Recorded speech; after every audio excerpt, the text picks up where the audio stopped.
السلام علیکم د اخون ټي وي مینوالو څنګه چې تاسو ته پته ده چې او ما تاسو ته خپل په تیر پروګرام کې ویلي چې د نوي ځای نه د نوي ملګري سره څه په نوي موضوع باندې او څه په خوږه موضوع باندې به بحث کوو. نن موږ راغلي یو د الطاف صاحب د لیخواله او الطاف صاحب چې دی زموږ د دې کلي یو رواج دی، موږ ورته ډنجې وایو. کله چې په یو کور کې هلک پیدا شي نو ډنجې ورکوي. په دې زم په دې ښکته علاقو ورته چې دنه لویشتې وایي یا ورته لویشې وایي یا ورته صحبت وایي. په مختلفو ځایونو کې دا چونکې زموږ د دې سوات چې کوم دی اوس خو دا یو څو ضلعې شوی دی، مخکې دا یو سوات و نصیب زموږ په دې سوات کې دا یو رواج و د ډنجو. نو الطاف صاحب چې دی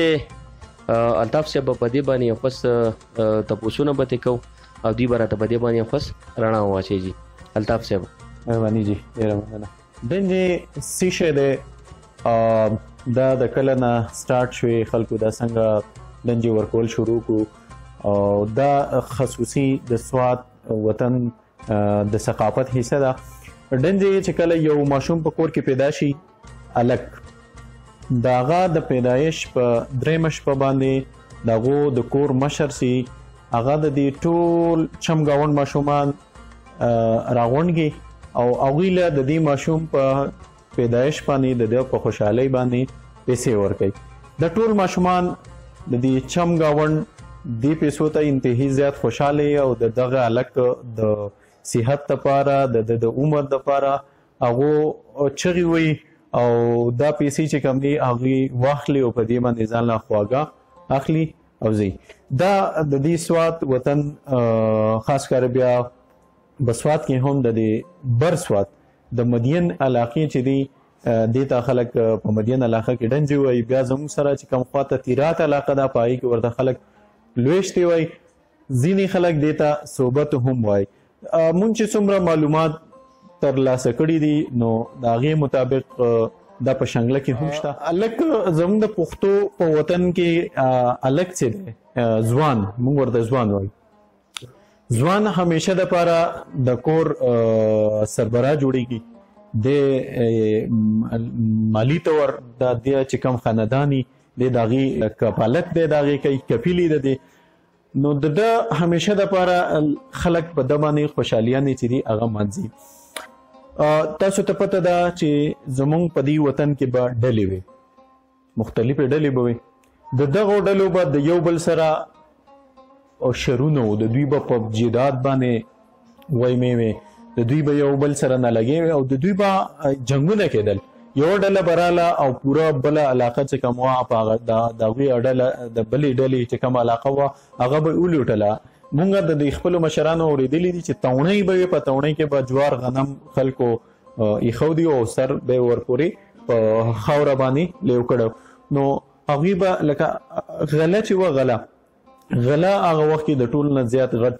ایسټس یو خوراک و، نو خوراک یې غله وه. هغوی به دغه ولوټلې، کورونو ته به یې اور واچو، تیلي به ورته واچل تلل به. نو په دغه مد کې به چې کوم ځوانان به نو ځوانان به ډېر زیات په کار راتلو، ځکه به توره واله د دې بلې ډلې سره به یې جنګ کولو، توره به یې واله، مچوغ نه به یې واله. مچوغ نه به داسې یو شی چې په هغې کې یو ګټه به یې سر ته اچول وه، داسې به یې تاواله او دا بله ډله به یې پرې ویشتله. نو د دې هلک به همیشه دپاره د ده به انګلیش کې چې ورته ویلیو به وه، د ده به ډېر غټ خوشحالي مانځېدله، ولې چې ده به دغه توره بیا واله خپل د ډلې دپاره. نو د هغه د پښتو د دور نه به چې کله ماشوم پیدا شو نو د دې خاندان او د دې قبیلې به په دې باندې ډېرې غټې خوشحالیانې کولې. دغه خوشحالیانې به په هغه وخت کې داسې وي چې لکه کومه به د بچی وا د چا په لاس کې بچی دا ماشوم وشو، خلکو به ورته د پلانکې په لاس کې شوی دی.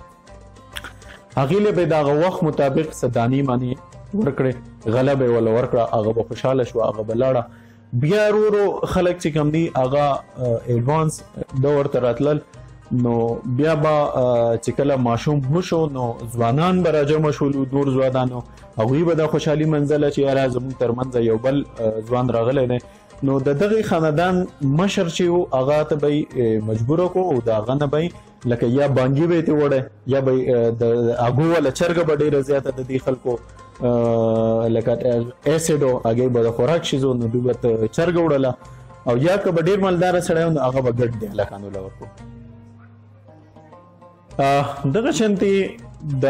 ماشوم په پیدایش باندې زموږ په مردان چارسده په دغې کې خلک ډزې کوي، ټوپک مشین دی راغستی او ډزې کوي، خپله خوشحالي مانځي. زموږ شاګرام علاقه چې کوم دا کوم چې د بدرمنیر کلی دی د سوات مدین د بالکل مخامخ چې دی شاګرام دی، نو دا خلک هم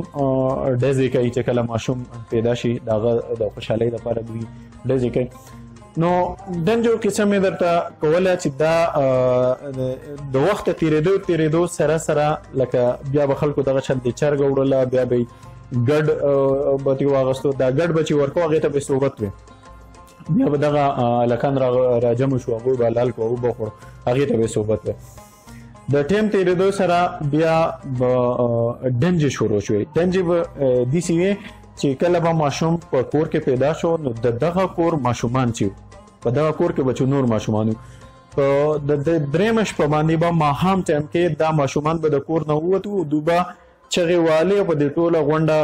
محله چې وه په دې کوڅو کې به ګرځېدو او دغه نورو ماشومان د نورو کورونو ماشومانو ته به یې دا وینا کوله چې نن زموږ په کور کې خوشحالي ده،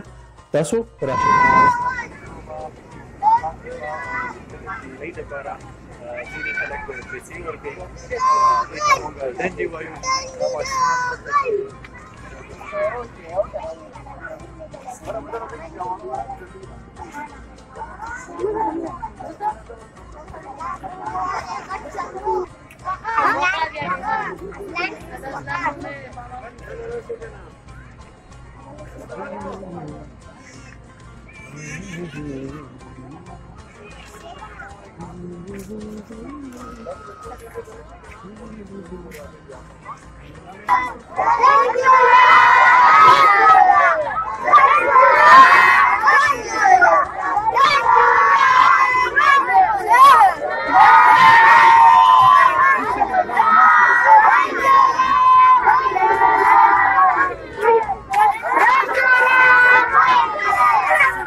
ټول ماشومان په دې کلي کې چغې وهي او ګرځي چې ډنجولا ډنجولا، ډنجې دي غرنجې دي، دا د دوی یو اواز یو سلوګن د دوی دی. نو د دغې ډنجې دي ډنجولا غرنجو سره په دې ټوله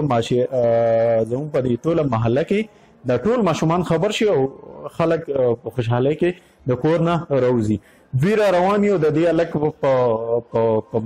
د ده په مداح کې لکه چغې وي چې یا الله سل کلنۍ کې او یا الله زر کلنۍ کې، دا چغې وي او دوی را روان او دا غټ جلوس د ماشومانو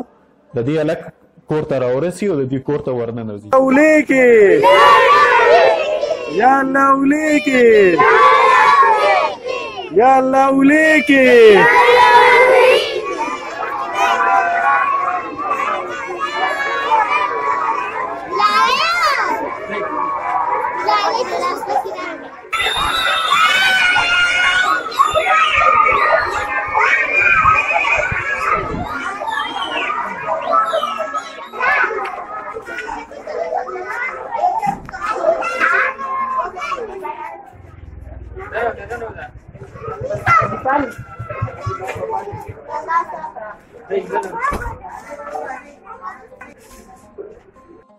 دا ټول ماشومان چې کوم دي دوی دغه شانتې په دروازه کې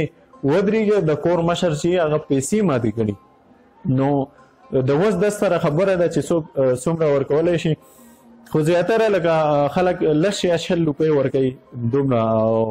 وړو له. نو دوی په دې ګیټ کې د کور مشر چې کوم وي پلار هغه ولاړي او د ده سره د روپو د بیچک چې دا ورسره په لاس کې یو ماشوم راوځي او لکه هغې دی هغوی له پیسې ورکوي.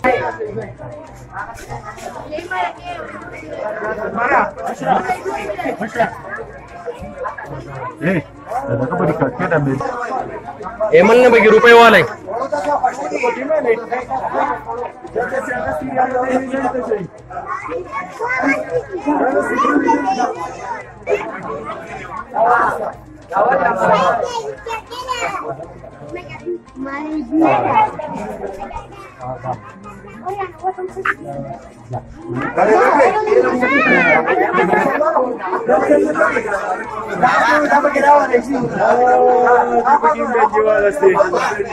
شابه چغوا ډنجولا شابه یو چغوا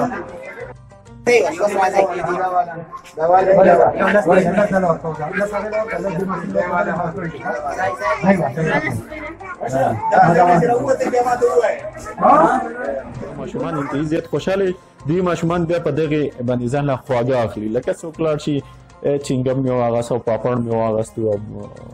یا کیری وې زه به دا په خپله خزانه کې اچوم ماشومانو په ځان له خوراکونه واغستل دغې ډنګې په روپو واغستل خوشحاله شوې تا پیسې واغستل چنګم ډېر زیات خوشحاله بیا په دې کې ځینې غټ غټ هلکان هم راغلي هغه به کې خاص کر د دې شرارت لپاره راغلي او هغوی بیا په لږو پیسو نه راځي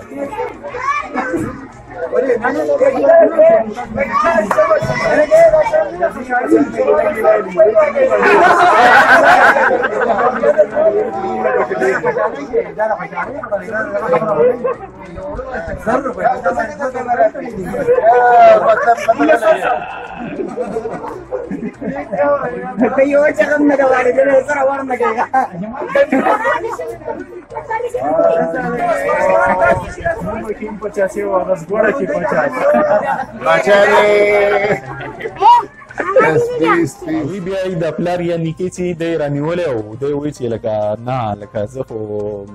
لږ شل روپۍ نه لرم ماله خو لږ ډېرې نو بیا هغه خلک هغه دغه شروع شي خبرې شروع شي چې نه نه بس 50 والا هغوی زه 50 نه الم بیا وایي زه تسل واخله نو هغوی بیا وایي زه سل نه اخلم نو دغه شانتې بیا هغوی خبره جوړوي او دا ماشومان چې کوم نو دا بیا ټول چې کله دوی دا دنجې واخلي او دوی بیا روان نو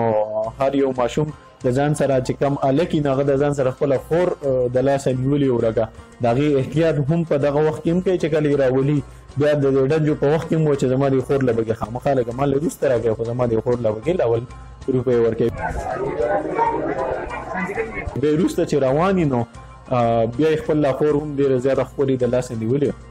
دا یې روانه کړي او دا خوشحالي چې کوم ده دا نایابه شوې ده نشته بلکې چې څومره د وخت تېرېدو سره سره دا په ختمېدو ده نو کوشش که موږ وکړو چې یاره دا واپس بحال شي او خپل له دې ثقافت نه د خپل کلتور نه دا موږ لرې نه کړو او خامخا دا ډېرې په کمو روپو باندې ډېره غټه خوشحالي په دې کلي کې وشي ټولو خلکو ته خبرتیا ورکړی شي چې دې کور کې ماشوم پیدا شوی دی ماشومان ډېر زیات خوشحاله شي چې دا موږ ختمه نه کړو او دغه شانې برقرار اوسئ الله دې ولیکي